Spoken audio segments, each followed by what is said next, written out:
You ask Tiger to solve. This deals with linear equations with one unknown. The final result is x equals -20. Let's solve it step by step.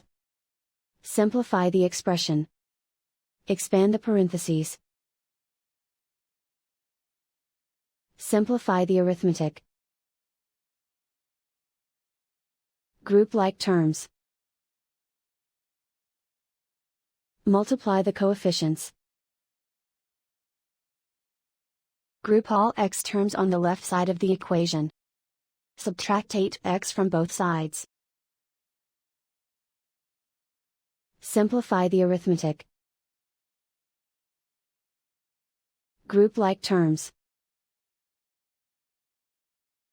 Simplify the arithmetic.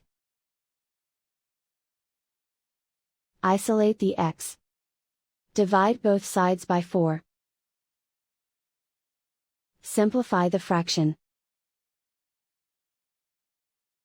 Find the greatest common factor of the numerator and denominator.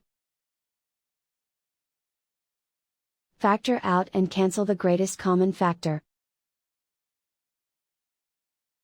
And so the final result is x equals -20.